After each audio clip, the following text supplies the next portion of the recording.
4 races into the Marble Rally season, and red number 3 has been on the podium every single time.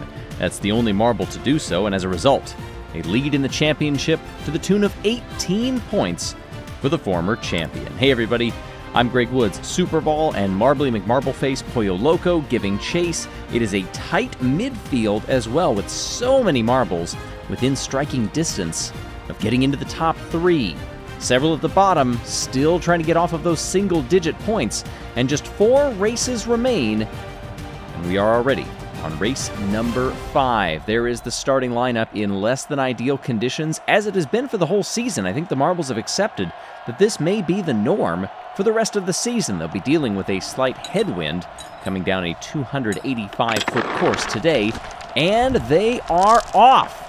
Big Pearl had that lead and then got moved back into third. Red number 3 immediately establishes at the front of the field with Duct Tape, the surprise winner from the last round. That was a marble that was in last place in the standings, one of several that were on. Oh, Super Ball is out. We've got a DNF already, and it is number 2 in the championship. Super Ball has gone straight on and is beached. Blizzard Blaster holding in third, in front of Grasshopper, who does get by. Lollipop in 5th. Big Pearl falling to 6th. Blue Moon does get by, and we've got Blizzard Blaster, Lollipop, White Widow, Pollo Loco, Cobra, Cool Moody, all out at the same time. Did they all end up in the same place, I wonder? Sometimes when you're in a tight pack like this and you're going nose to stern, if one marble makes a wrong move, your brain is ready to follow them because you assume they're going to continue on the racing line, and when they don't, you don't have enough time to react, and you find yourself out as well.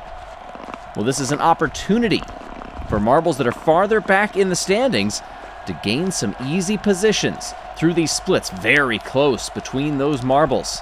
Excellent moves, like a figure-8 race, to weave their way through the gaps.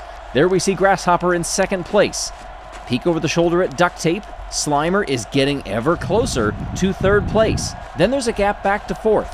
We do not see red number 3, however, as 2nd, 3rd, and 4th are all right there next to each other. Duct Tape roll over Grasshopper, but bumps the wall and loses a position only to get it back. A 2-for-1 on that tight right-hander. Very slow down this wider boulevard. There's the finish line. Never in doubt for red number 3's 2nd win of the season. Duct Tape comes in over 3.5 seconds back. Then it's Grasshopper, Slimer, Green Turtle, Blue Moon had a good recovery. Dragon's Egg, Marbly McMarbleface, Big Pearl, and Phoenix. There is Super Ball. Stuck off the course and helpless to keep going, and that whole gaggle of marbles look like spectators that move up to the edge of the track, and that is all they could be as the field disappeared from sight, and everybody sitting in stillness, wondering what could have been. It wasn't a hard hit that sent Super Ball off, but I do wonder, how did a good chunk of the field end up where they did?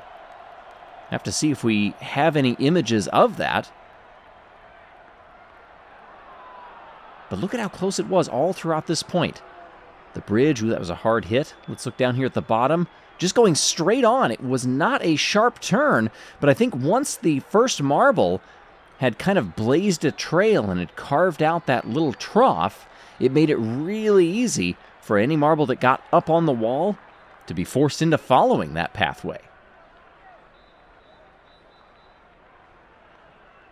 Part of the Sand Marble Rally is always reading the course and knowing when you can take risks. When you've got the higher walls, like you do in some of the portions we just saw in replay, you can take more of a risk because you know that wall is going to bounce you back toward the middle. But there are several portions where it does get very shallow, or it's very bowled out. The curvature of the walls can act like a ramp, and it's up to the marbles to figure out which is the better time to push and when discretion is the better part of valor. Well, red number 3 nets another 20 points, a 152.10, the winning time. That'll move red number 3 up to 88 points on the season, but look at that, 14th on down, did not finish. Duct Tape with another great result. After the last race, that marble moved from dead last up to 12th, you would have to think. But they will move up again, and they do to 6th, up 6 spots.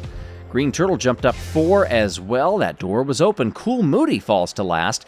Everybody on double digits, but right now it's Red number 3's season.